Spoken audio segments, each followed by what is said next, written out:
Bible సారాంశం. Bible దేవుని ప్రేమ, మనిషి పతనం, విమోచనం మరియు నూతన జీవితం గురించి చెప్పే పవిత్ర గ్రంథం.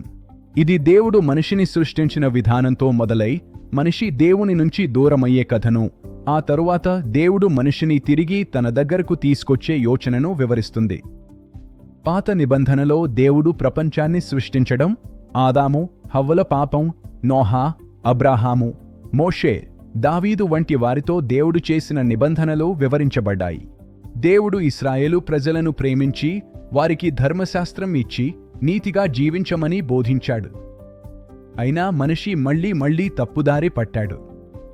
అప్పుడు దేవుడు ప్రవక్తల ద్వారా పశ్చాత్తాపం చేసి ఆయన వైపు తిరగమని పిలిచాడు. నూతన నిబంధనలో దేవుని కుమారుడైన యేసుక్రీస్తు ఈ లోకానికి వచ్చి ప్రేమ, క్షమ, వినయం, సేవ మార్గాన్ని చూపించాడు.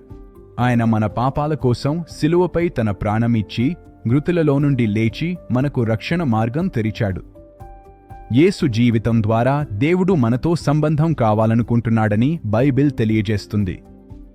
తర్వాత అపోస్తలుల కార్యాలలో మొదటి సంఘం ఎలా ఏర్పడిందో, ప్రేమలో మరియు ఆత్మశక్తిలో ఎలా జీవించిందో చెప్పబడుతుంది. పౌలు రాసిన పత్రికలు క్రైస్తవ జీవితం ఎలా ఉండాలో బోధిస్తాయి. ప్రకటన గ్రంథం దేవుని తుది విజయాన్ని, నూతన ఆకాశం, నూతన భూమి ఆశను చూపిస్తుంది. సారాంశంగా బైబిల్ చెప్పేది ఇదే: దేవుడు మనిషిని ప్రేమిస్తాడు. మనిషి పాపంలో పడిపోయాడు. యేసు ద్వారా విమోచనం వచ్చింది. విశ్వాసంతో నూతన జీవితం మొదలవుతుంది. బైబిల్ మనకు జీవన మార్గదర్శకం. ప్రేమ, సత్యం, క్షమ, ఆశ, విశ్వాసం ద్వారా దేవునితో మరియు మనుషులతో మంచి సంబంధం ఎలా నిర్మించాలో నేర్పే గ్రంథం.